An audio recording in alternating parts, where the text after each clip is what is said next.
talk about an incredibly important function, incredibly important group of people that I don't think I'm the only one that didn't know what they do Mm-hmm. or how influential they are. I mean, we talk about candidates, the governor, and the governor may last 3 years, 6 years, but the appointments he makes or she makes for judges goes till they're 70 years old. So for a young judge, that could be decades. Mm-hmm. And there's a group that helps make sure that the candidates are vetted, the Governor's Council. So let's start with an introduction. Hi, my name is Tamisha Civil. I'm running for Governor's Council, and I want to stand against injustices and make the criminal justice system fairer for everyone in Massachusetts. Um, I want to be the voice of change, and my work started when my cousin was incarcerated for 27 years for a crime he did not commit. In 2021, in the city of Boston, they exonerated him from all his charges. So I want to be the voice for District 2 and the constituents to let them know that I don't want anyone that what happened to my family to happen to them, and to be an advocate for the community. What is the Governor's Council? Well, the Governor's Council is to advise and consent. They are well known for nominating judicial judges, which means you would have to be an attorney to become a judge. But they nominate parole board members, they do commutation, pardons, they nominate clerk magistrates, justice of the peace, notary public, industrial accidents, and any other public administrator positions within the judicial system. Now, clerk magistrates, they seem to be the sergeants with a lot of stripes. They're not a judge, but they seem to take on a lot of responsibility. I would say they are second to command. You know, I work in a courtroom.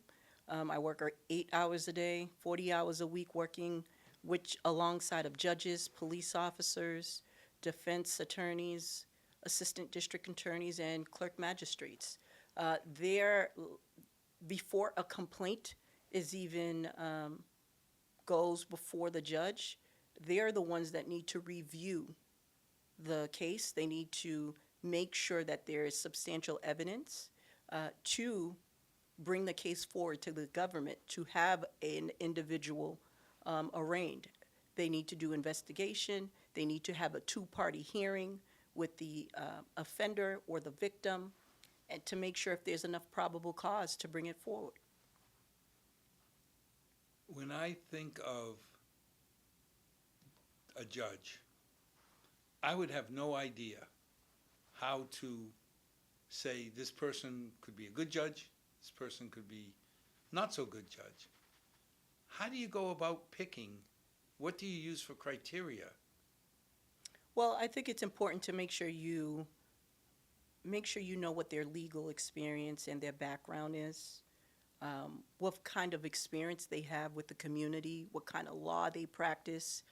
I'm an associate probation officer, so I work alongside of judges that give probationers or offenders probation to be monitored into the community and making sure that they're getting, substance abuse treatment or mental health treatment. So I have to make sure that these individuals are abiding the conditions that the judge set forth. But you also will know whether or not the judge is aware of if this individual is battling a disease. Do you incarcerate them, or do you put them in a treatment program so that they can be better contributing members to society? Some judges, they have corporate law background and they know nothing about the criminal aspects of the law. So they just go by with the book. So it really depends on when you're vetting these nominees, there are questions that you can ask about the community, about what their experience working with particular people in the community or the marginalized community. What do they know about certain issues that are impacting people in our district? Now, you mentioned different kinds of lawyers. Hmm. Pardon my lack of knowledge, but is a judge, or can you be a judge for criminal and a judge for something else? Well, first you have to be an attorney, and once you go before the council to be vetted, they'll put you in a court that's open, that needs to be filled in. You can come from, say, a corporate background and be put in a criminal uh, court for you to take cases. Or you could be a corporate attorney and they'll put you in juvenile court. So it's all about filling in different areas within the judicial system. As long as there's law that you need to abide by, there's a book that you can follow, and usually they provide mentorships to these new judges with older judges that has been there to help them get advice as to how they need to go along with a particular case. So now, you mentioned that you were part of District 2. Yes, You're running for District 2. yes. What does that mean? Well, District 2 encompasses 37 towns. Yes, 37 towns. So you have Bellingham, Milford, Framingham, Halifax, Ashland. So it would be the Middlesex County, Plymouth County, Worcester County, Norfolk County, and I'm probably missing one, but But it's a around, slice then, and it west moved, of Boston. right, right. So it's Now- 37. There's 8 different slices, 8 different districts. Yes, 8 districts, and there's 8 governors' council on the council. Now, you got 8 people, Hmm. all with different backgrounds. Right. You've got a number of people who are saying, I'd like to be the representative of District 2. Hmm. What makes you our choice? Why should I vote for you? Well, you should vote for me for several things. I have the lived experience, I have the professional experience, and I have the education. I'm a Northeastern University graduate with a master's degree from Northeastern University. Go Huskies. You got that right. My daughter has a PhD from Northeastern. Right. So, and that's my education. I also went to Dover Sherborne Regional High School. And my professional experience, I started my career right after getting my master's with the Suffolk County District Attorney's Office, where I was working as a victim witness advocate in the major felony unit, where I'd help victims navigate the complexities of the criminal justice system. And it could involve all types of cases, starting from seniors being exploited, victims of domestic violence. You have armed robberies, breaking and entering, all those types of cases. I was the point person to help these victims get through trials, get to hearings. When they're submitting a subpoena, grand jury, I would prepare them with the attorneys. I work alongside of police officers, state police officers when there's a death, when they're doing reconstructive reports. And then I went off to become a legal advocate for domestic homeless shelter, where I help women who has been battered along with their children get restraining orders, harassment orders, getting them into housing, being a point person to navigate them into the court as far as what type of assistance they can get. And then you have my career now as an associate probation officer, where I help individuals who have come in contact with the criminal justice system, who needs help, who needs to get back into the community, but making sure that they're abiding by the conditions set forth by the judge. And that is making sure that they're taking medication, speaking to their mental health professionals, making sure that they're going to their meetings for substance abuse, making sure that they get into a program that is 16 weeks to battle this addiction that they have. And you have all this, and I can honestly tell you I've been blessed to work on both sides of the criminal legal system, working with victims as well as offenders. But my most lived experience is what brings people together. that makes people understand that I have compassion to for not only those that I help in the criminal justice system, but having my own personal experience with it, where you had my first cousin that was incarcerated for 27 years for a crime that he did not commit and exonerated from his charges in 2021 from the city of Boston. And I've been able to see the good in the criminal justice system, but also the bad. So when approaching this office that I'm running for, which is an open seat, I don't take it lightly. I take it serious because these are people's lives we're dealing with. Judges have an immense amount of power. They can change your life for good, but they can also change your life for bad. So through all the things that I've learned within the last decade in the criminal justice system, working for the trial court of Massachusetts, I want to make sure that people know it's a people's court.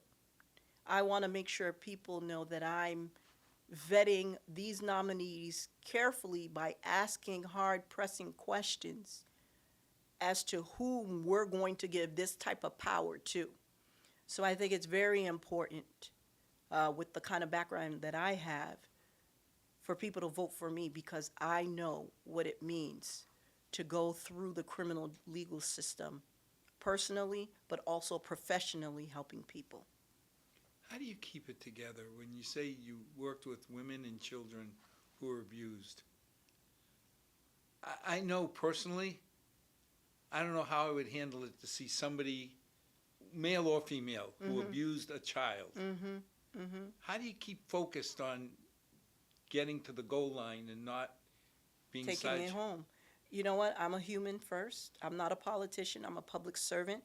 So I make sure every time I'm dealing with cases that I see myself in them, or I see that this person or this child could be mine, and to make sure that they get the justice that they need, and to make sure that I give my dedication and my time being there for them as a mother myself.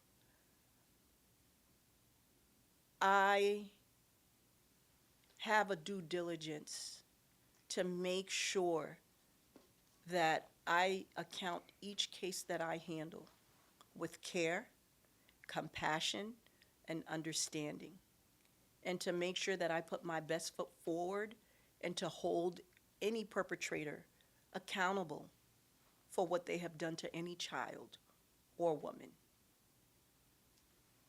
It's just amazing. My hat is off to Thank you. people who can focus on the goal, because I don't know that I could put aside my personal feelings, because whatever compassion I have goes away if somebody hurts a kid. Right, and you know what? It's not just a job for me, it's a passion that I have to serve.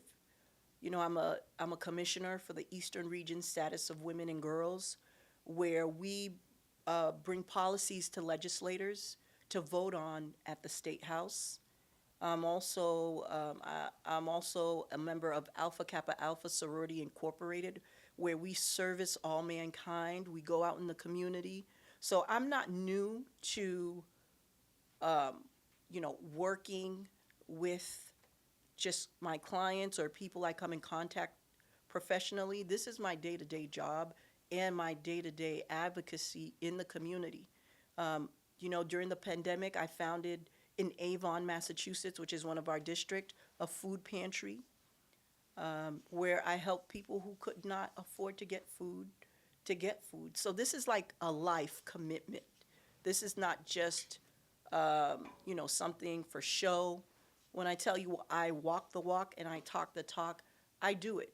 And I think it's very important for our constituents when voting for someone to be in a position of whether it's the governor's council, state representative, or Congress. You have to do your research as well, instead of just taking the person's word for it. A simple Google search will tell you as much as you need to know about an individual that is in the community that's doing the work. And I come from humbling background. My mother and my father came into this country. Between the two of them, they worked 4 jobs to give me the best education, be a public servant, and just pay it forward. Just being a great contributing member, being something, helping people. And that's what brought me here to this point. This is not my first race. I ran in 2020, in 2022 for state representative in my district because I just simply didn't know who he was. And so many other members in the community. But I found out he was a 30-year incumbent in one of the towns that I was running in. So he had the connection. He had the, years of being in the community to develop a strong base of those who he was serving. I won out of 2 towns, but one town I couldn't just not get through, which is his hometown. So, it was a wonderful experience. It was a good, clean campaign, but we still have work to do. And that's why I'm running for this open seat, because of my background and my experience and my work with the community, my work with dealing with offenders and work dealing with victims. It's important that we make sure that we put judges in a position where they understand it's a people's court and it's not a place to just throw the hammer and send someone to jail. By all means, people need to be accountable, held accountable for the crimes that they commit.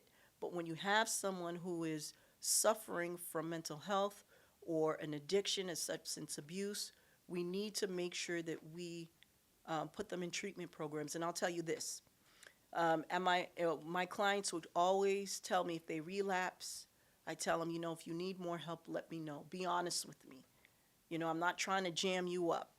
I just want to make sure that you're going into the community, you're doing what you're supposed to do, you're not hurting your family, and you're not being a harm to the community. So if you need help and you're struggling, let me know. Do not pick up a new offense. And, they come to me and they tell me, Tamisha, I need help, but please don't let the judge put me in jail. If I go to jail, I'll just come out worse. I need treatment. And that's what you need to do. You need to listen, you need to communicate, and we need to get the help when the help is needed. Well, that makes sense, because if somebody has an underlying condition, mental health, substance abuse, sticking them in a jail, I don't know how you expect positive results. Right. And another thing is, too, working in the courtroom for the last decade or so, you can you can view the patterns of these individuals who have addiction, such as substance abuse. If I pick up a criminal record and all you see is larceny, that's an indication to me that this person is feeding their addiction by stealing. So, am I going to allow a judge to give bail to an individual who barely can't fight an addiction or probably could be homeless? And if you put bail, they won't get out of jail because they can't afford it. That's why they're stealing. Or are you going to identify that, okay, I see a lot of larceny charges in like Target, Walmart. Are we going to ask this individual what is the root of his criminal offenses and try to identify what kind of addiction he has and what kind of treatment program he needs to get in? Or are we just going to set a bail and let him stay in jail until the next hearing date, until the district attorney's office comes out with a sentence? But what hope does that person have? Nothing if they're not giving the opportunity to correct the addiction that they have by not putting them in treatment. And it goes a long way with defense attorneys. How are the defense attorneys advocating for these individuals? And what do they know about treatment programs that are available, because majority of them come to me and ask me what kind of programs are available to ask the judge to put these individuals in. So it's all about educating, it's all about communicating with organizations that are already in the community that people don't have access to, but how do we get people into them? And that's where judges come in and attorneys looking to become judges. When you're vetting them, you have to ask pressing questions. What do you know about mental health and substance abuse? What kind of organizations that you've worked along with? Do you have any friends or family members that have been impacted by substance abuse and mental health? What were some of the things that you did to help this individual? So these are the things that we should be thinking as constituents on this governor's council, what type of people we put on positions such as the governor's council. How do we want to see the change? Do we just want to put a personal injury attorneys? I know two of my opponents are personal injury attorneys. Do they really understand the average pain and suffering of a person who is battling mental health and substance abuse? And by any means, I'm not knocking their profession. They are hardworking people and they deserve their credit for being attorneys. But when we look into the governor's council, and then we have another mental health professional as well that's running, when we look at the governor's council, what do we want it to reflect? Do we want it to be reflected in a way where we think it's only a certain profession that needs to be on there? Or do we need people who have the experience but also have the understanding of what people are going through? Now, you bring that up, but don't you need a baseline of information? Because I'm a chemist. Yes. Putting me on the governor's council would scare the living heck out of me. You know, I may be a good judge of character and all, but I don't have the experience to say legally what are my options. Well, it's very important to have at least some type of legal or criminal experience or working with people in the community that has been impacted by the criminal justice system. And let's just put it out there. Judges don't only listen to criminal cases. They listen to divorce. They listen to juvenile cases. They listen to civil cases. And I've had the privilege of working in mental health court, drug court, juvenile court, referring our veterans to veterans court to preserve their records, and civil court, listening to judges how they determine someone who's losing their homes, how to be able to either continue to pay for a rent that they can no longer afford, or how do we work along of helping someone in civil court for not going homeless, but working with the landlord as well.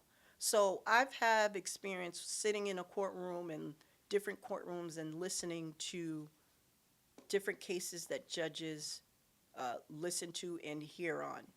But as long as you have some type of understanding of the criminal and the legal process of our judicial system, then you have just as right as an attorney to become part of the council. Do you have to be an attorney? Absolutely not. As a matter of fact, the Governor Council in District 8, which is out in Western Mass, Tara Jacobs, she endorsed me. I'm the only candidate that has been endorsed by a governor's council because the importance of having representation, bringing a different voice in the council. And I'll tell you, there's never been a woman of color on the council. I was going to ask you, aren't you breaking ground? I'm breaking ground, bringing transparency, bringing representation in all forefronts of the criminal justice system. For 244 years, there has never been a woman of color on the council. That's amazing. That's totally amazing to me. And I can tell you I've been endorsed, and a lot of people didn't know that until you start having conversations with them. Is that the most important thing? No. But we do need justice because we know that the prison population is mostly black and brown and Latinos that make them up. We know, according to Harvard research, there's less than 13% minority judges in the state of Massachusetts. So when we're talking about representing minorities, the LGBTQ community, women, women's rights, we want to make sure that we are opening the door for everyone, regardless of your zip code, your religious beliefs, your sexual orientation, your immigration status. We want to make sure that everyone is included, and that's why I keep emphasizing it's a people's court. Because I tell you now, as a legal advocate, there are women who are still afraid to come into court because they feel like they will be judged because of their immigration status, because they're not seeking the restraining order when someone is battering them or battering their child. So there's a lot of issues that go along with it, but the main thing I want people to know is that the court is established to help, not to condemn. When I think of the immigration issue, Mm-hmm. we're all immigrants. We all are. Unless, you came from a family with a name like Squanto or, Brown Bear, Yeah. you think way back. And we didn't treat them very well. Right. But this whole thing of the immigrants, I mean, we are a melting pot, right? And, this country, whether we want to agree or not, was founded by immigrants doing the work. One of the famous, rest in peace, Mayor Menino, one of the best city of Boston mayors of all time, was an immigrant, Italian descent. My parents came into this country, worked very hard. Now, am I saying that I'm agreeing with people coming into this country illegally? No, I think everyone should come in the right way, following the rules like everyone else, working hard, paying taxes. But we need a plan if we're going to bring in people from other countries into the community. We need a plan that's set forth, making sure that there's a place and a plan available for them so that they can be able to hit the ground running. When my parents came into this country, they were prominent people in their country, in Haiti. But when they came in, they had to start from scratch.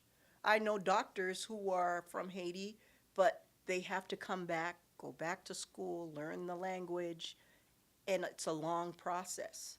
So we definitely want to make place for immigrants to come and thrive, but we want to make sure we have a plan, and we want to make sure that they're coming in as just like everyone else, and making sure that they have the opportunity that everyone looks for, and that is to live the American dream. and I think that's key because my parents came from Portugal. Mm-hmm. My grandfather came to Milford in 1939. Wow. My mother in 1941. And if it wasn't for the people of Milford welcoming them, Mm-hmm.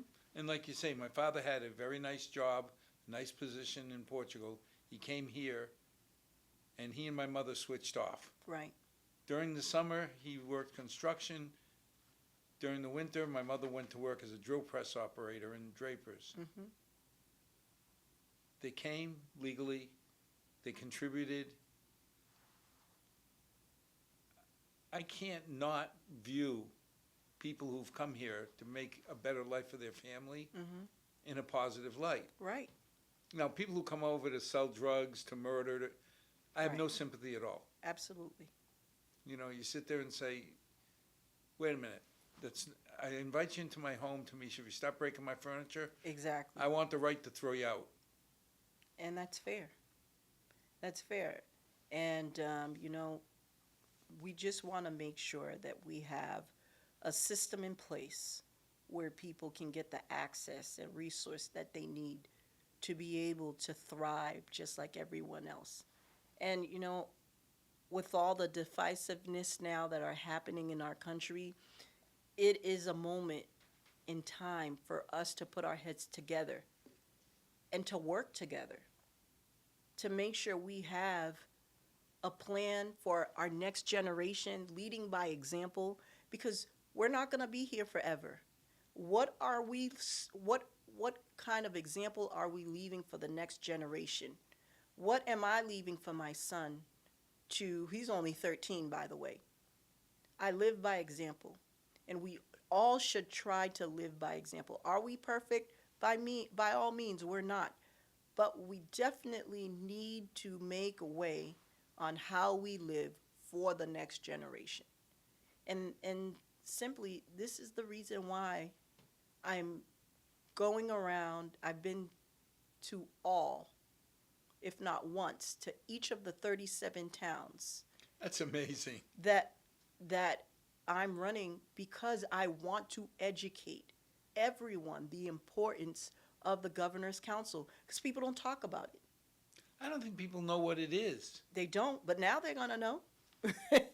You know what I mean? They don't know about it. And it's kind of, I don't want to say it's set up that way, but once someone is in that position, they're comfortable, they don't do the work, they don't educate people on what the council is and how powerful judges can be when making a decision when it comes to your life or a family member's life. And, for me, I want transparency. I want the constituents to know that there are public hearings and that they have access to these hearings. They have access to know who the judges are. That's where I come in. I want to make sure that everyone is included, because I know what it means when you feel that you're left out, because I have that lived experience and I have my clients that have that experience, and I see it all the time in the courtroom. So now, walk me through. I want to be on the governor's council. I'm a chemist. I know nothing about legal precedents or process. I can just run and get elected? Yeah. Isn't that a scary movie? Well, you would need to think, why would you want to run? Is it just because you want to be in office? You want to have a name for yourself, or name recognition, or just to hold a position that holds that much of a No, power? first of all, it's not the money. It's not the money. You only make $35,000 a year. You meet once a week. So definitely, if Milford gives me the opportunity to be their governor's council, I would definitely have to take on another job. And I'm willing to do that. But my priority is to make sure that the constituents in District 2 are aware of what's happening on the council. So it's a passion. It's a passion that I have, and a desire to serve and to bring transparency and ethics on the governor's council to make sure that judges are fair and impartial. Okay, let me take the other step. I decide I want to be a judge. I don't know why. I just decide I like it. What's the process of me being a judge? Well, first you have to have a law degree, So I got to go to Yep. undergrad, law school, pass the bar. pass the bar, and then there will be an application available. It's a long process, and it's a long application. You got to disclose your financial background, if you don't have any loan defaults. And then once that is completed, it goes before the governor. And then the governor will bring it to the council. And you will go to the council of 8 people, and you would be vetted thoroughly. Each counselor will ask you a series of questions. And that hearing would be public. You can have somebody to come on your behalf to testify as to why you should be a judge. And you can have people from the public come in and sit on the hearing. And I don't believe people know that. And then they would, based on your answers, if the council likes you, you'll be nominated to become a judge, Now, there's about, what, 300 judges? give or take. Okay. If I'm a judge, am I a judge for a certain discipline, or am I just a judge? You're a judge until the age of 70, if that's what you mean. No, I've never done criminal. I've been a real estate lawyer. Okay, okay. So I know real estate, Mhm. but I have no idea about substance abuse or anything Right. on that line. It is possible they can put you on criminal cases. Now, that's where you would have to rely on the book, the law of how to make decisions. But that's where I want to make sure that doesn't happen. If you're into real estate, I think it would behoove you to be in civil court, where you're listening to housing cases, where you have an understanding of buying and selling of homes, right? So I think, you know, there are things that happen where they'll put you in different areas, but it's important that, you know, someone on the council ask questions to make sure that the position that you're going to fill aligns with the background that you've already have. Now, do I get a choice? Like, many years ago, we picked up a company in LA, and out of the three of us, two of us moved there. I wasn't going to move because I wasn't going to give up being here with my daughters and my darling bride. So I commuted to LA twice a week, which Right. was annoying. The commute, is there a choice? You're a judge and they say, we're going to put you in Springfield. Well, wait a minute, I live in Milford. You could travel. Can I say no? Well, if they need you to, if they need you to fill in a particular courtroom, I don't believe you have a say, because that's your assignment. But I mean, is that temporary? They wouldn't permanently. I've seen judges come from Brockton Court, filling in Stoughton Court, or I've seen judges that live in Western Mass fill in Stoughton or Quincy Court. But it depends on how long they need you to fill in Okay. that particular seat for any reason. Must have done something bad if I live out in Springfield and they make me. Well, if you're a Go- new judge, then that could be part Oh. of the reason why they need you to fill in that seat. And then that gives you an opportunity to learn different cases that you come encounter with. So I've done the application. It goes to the governor's office. The governor looks over and picks so many judges. Right. Because it sounds like if there's 300, they go to age 70, right? Right, absolutely. But give or take, sometimes they stay a little bit past 70. But they're not going to be 80 or 90. No, they will not be. I hope So not. I get to pick 30 judges a year, Approximately. and I submit those to the governor's council. Mm-hmm. The governor's council then vets them. Absolutely. What does vet mean? It's like an interviewing process.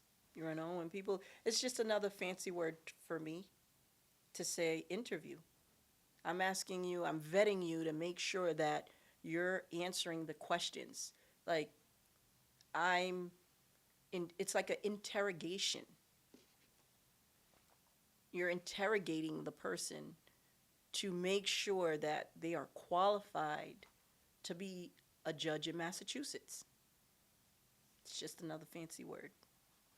And if you make it through the governor's council, so at this point, the governor said, I want you to be a judge in Massachusetts. Mm-hmm. I turn it over to the governor's council. Right. If the governor's council says no, what happens? Well, I think the lieutenant governor has a say. But majority of the judges, judicial nominees, they pass through. They could be like, say, if one governor council says no, but, Well, They 7 to still- 1, 6 to 2. right. But if it's even 4-4, then the governor's council, they'll go back to the governor's council and they may make that decision to break the tie. So the lieutenant governor steps in and Yes. Seems like a lot of responsibility. A lot of responsibility to meet once a week. But I think it's something that we need, right? To make sure that we are doing our due diligence to put someone in a position of power that will determine your life. Well, I think people are just starting to understand what judge appointments mean, judicial appointments. Because, on a national level, you've got a president, Right. 4 years, 8 years, and then they go away. Mm-hmm. Our governor is going to appoint people today that are here for 2 decades, Right. 3 decades. Mm-hmm. That's a pretty amazing reach. It is. And that's why it's important for our constituents to get involved and vote September 3rd for the primary. And how long do you serve on Governor's Council? It's every 2 years you have to seek reelection. Every 2 years? Yes. I was amazed when one of the representatives came on from D.C. and he said, when you get elected, you get the weekend off, and then Monday morning you start making phone calls to raise money for your next election. It doesn't stop. It does not stop. For me, I can honestly say this has been a grassroots campaign for me. I have not been able to, I can't even afford to loan myself money to run a campaign of 37 towns. But it's basically raising money, calling people, educating them about the Governor's Council. And I cannot tell you how many people does not know till this day about Governor's Council. But my support has come from people in the community, helping me, pushing me, encouraging me to raising money and saying, don't give up. We need you. We need people like you on the council, especially when they learn my qualifications and my experience when it comes to the criminal justice system. Now, how do you even begin a campaign of 37 towns? You know what? You start off with the Democratic town committees. It starts off with the caucus during election season. You reach out, you go to all the meetings, you inform them why you're running, and if it's more than one member in the same party, they'll be neutral, but they'll hold events where you can come and talk and invite the community. We have forums, I've done interviews. You're just out there meeting people in the community, letting them know it doesn't stop. It does not stop. Like earlier on today, I was in Bellingham, and I live in Stoughton. I had to come right back here to come and speak to you. But it's with a privilege and an honor to be with you here today because there's a mission. The mission is to educate our constituents about the Governor's Council that people don't know about. They don't know about how, when they encounter the criminal justice system or divorce court, juvenile court, how a judge even gets there. You just go to a court and you see a judge sitting on a bench, but you know nothing about how they got there. Like certain cases you listen to in a courtroom and you're like sometimes I've had to scratch my head and be like, what would push him to do something like that or say something like that or Make that kind of decision. Or make that kind of decision or there's a lot of discrepancy. The criminal justice system is not fair to a lot of people. Marginalized community, poor people, and those who don't have the means, I think what really exposed the criminal justice system this year or the past year was the Karen Reed case.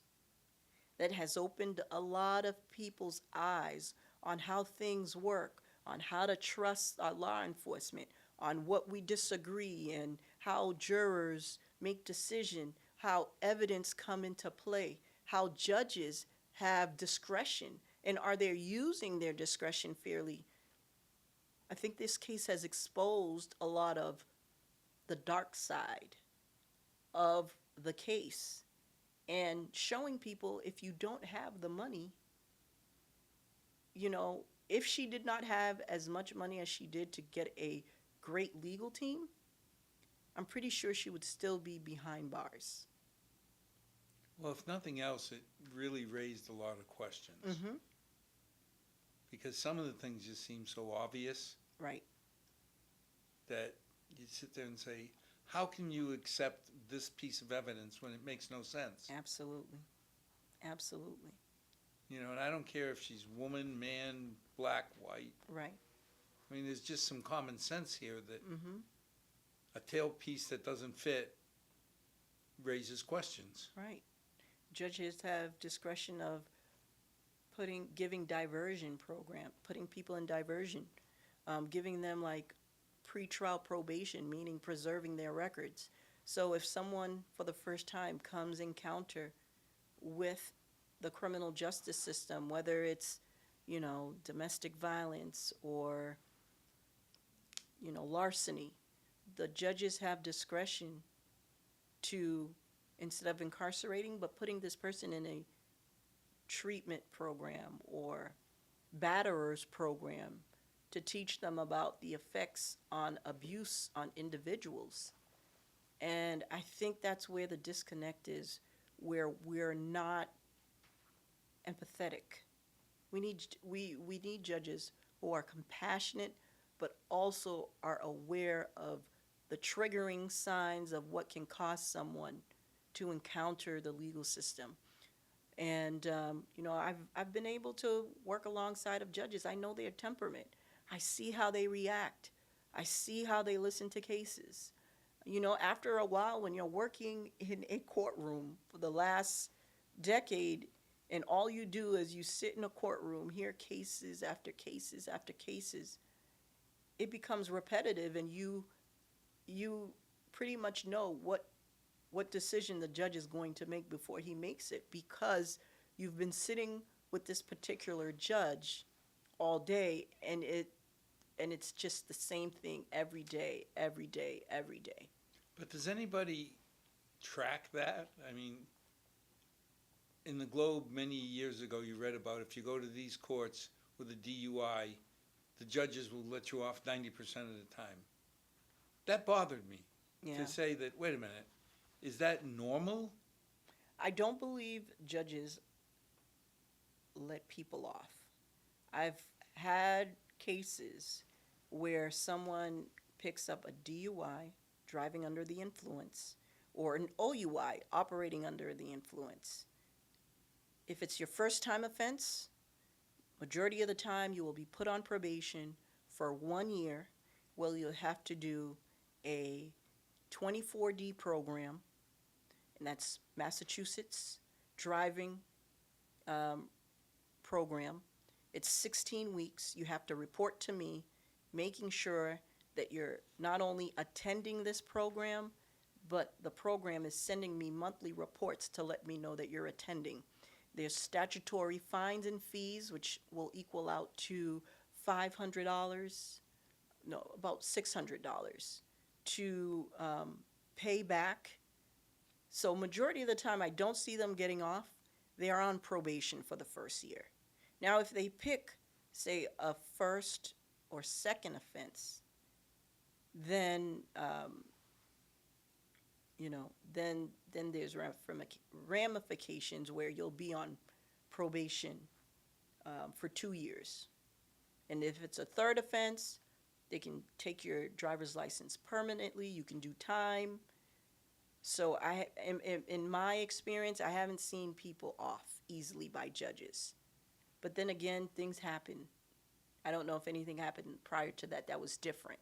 But a lot has changed. And to speak on what you're saying, I do believe that judges need to be reviewed on a quarterly basis or yearly basis to make sure that they're following the law, to making sure that they're continued being fair and impartial. making sure that they're not violating anyone's rights. So I think a review would definitely help them stay on their toes. You see, I can see you can't fire them. Right. You need to have that impartial review, but the judge can't be worried about getting fired. Right. But on the other hand, if I'm not doing my job the way I'm supposed to, Mm-hmm. making my report card public, I don't see anything wrong with that. I don't see that. I don't see anything wrong with that either. I know that state representatives usually have a report card. Some organizations Yes. will have report cards on their performance, on how They voted, how what they voted. Exactly. So I believe that it would be a good idea to be able to grade judges based on their performance, considering the court that they're in and that they reside in to listen to cases. Because that way, we will know that they're doing their job. We will know that they are not taking advantage of the position that they're holding. Because if you look at a judge's salary, they make approximately $100,000 or more a year. Like it's public, so the salary is public. So the last time I checked, a judge can make about $136,000 a year, But that's if not more. Huh? I mean, that's a good salary, but That's a good salary, but it's more than what I've ever been paid. You know what I mean? But it's So- like going into teaching. There are certain professions that Mm-hmm. you could go into industry and make more money. Right. But if you have a passion, if you want to do it, 140 grand a year is a nice salary. Mm-hmm. It's not $1 million a year or something It's crazy. not, but it can definitely give you a lifestyle that you want. Yeah. But these are all the things that I would like our constituents to look into, think about, because another thing too is if we want transparency, if we think that we should be only hiring lawyers, then 9 out of 10, the same lawyers who's nominating these judicial nominees will be the same lawyers who will be listening to cases that's in front of these judges. And is there a way to avoid it? Probably not. But when we want transparency and making sure that everyone is getting a fair shot, as they would say it, then why would we only hire attorneys to be on the council? See, in that one, I started out saying I'm a chemist. I'd be scared to be on the council Mm-hmm, mm-hmm. because I don't know what options I have. Right. You've sat in front of 100 cases, 200, whatever number. Mm-hmm. You can rely on your background Right. to trend out what worked, what didn't. I would have no idea. You wouldn't. And again, we have personal injury attorneys running for the governor's council. We have mental health professionals running for the governor's council. But for me, what makes me a strong candidate is that I've been able to work on both sides of the law and working with judges every day, clerk magistrates, police officers, defense attorneys. If they need a record, they have to come to me. If a judge needs a record or a determination, if probation needs to, if this person is qualified to be a candidate for probation, the judge will ask me. So clerk magistrates, I need their complaint in order to make sure that the conditions that are written in the docket is exactly what is on my conditions of probation. So I bring a plethora of experience to the council. And there's never been a probation officer or an associate probation officer on the council, but given my experience working with the Suffolk County District Attorney's Office, going to parole board hearings, which, the council is responsible of nominating parole board members, going into hearings with victims, making sure that they're able to hear testimonies of offenders who's looking to get out, and also giving their testimony why they feel why they feel that particular person is not ready to get out to society, and also having my own personal experience attending parole board hearings when my cousin was incarcerated. All along, he was innocent, but he was denied multiple times for the hearing, in a parole board hearing, for him to not be released due to the charges. So I bring a lot of experience into the council and how parole board members think and how judges think, working with different individuals who work within a courtroom. And at the end of the day, we want to make sure that we're advocating for people on a high capacity, Now, you said the job is 1 day a week. 1 day a week. Do you really only do 1 day a week? And you got Um, 30 cases, or not cases, but people to vet. Mhm. That's a week and a half if you don't take a vacation per person, Right. which is a day, 10 hours. Well, they could number how many hearings you can take in a day. So that could minimize the amount of hearings we hear and the amount of vetting process that goes into it. But for me, I want to go beyond that scope. I want to be able to go out in the community and speak to organizations and talk to them about Governor's Council and what they do and what kind of programs are available and be inclusive. You know what I mean? I think just vetting judges is not enough. You need to understand the resources that are available and that are privy to these judicial nominees and to see how they've been able to manage their time as attorneys. So why do they limit you to a day a week? I'm not sure. That's just how it's been set up for a long It time. just amazes me because 30 candidates to vet, 52 weeks, take a vacation. It's a little over a week. Right. A day a week, that's, it seems like this is too critical of a position Mm-hmm. to shortchange. Right. I would agree with you. You know, of all the positions to shortchange, this doesn't seem like the one, That you would want to. because just doing the judge questionnaires is a full-time plus job. Mhm. Never mind the clerk magistrates. What do they get? 10 minutes of, You know, I think when we think about the Governor's Council, we want to make sure that we have someone that is ready to take on the job and make sure that everyone is being vetted appropriately and not just be allowed to just get a position for old time's sake, as they would say it. We want to make sure that we get someone who understands what the people go through in our community. we're coming to the end of the show. I started with a question. I'll end with the same question. Tamisha, I'm from Milford. Why should I vote for you? I want you to vote for me because what happened to my cousin should have never happened. And as the next Governor's Council, I want to make sure that anyone who encounters the legal criminal justice system, for whatever reason, that they have a judge that will be fair and impartial. And to have a judge who understands, who has the temperament of knowing what people go through in the community, and to be able to be a staple of justice instead of injustice. That's why I'm running, and I would like your vote September 3rd for the Democratic primary for Tamisha Civil. Thank you.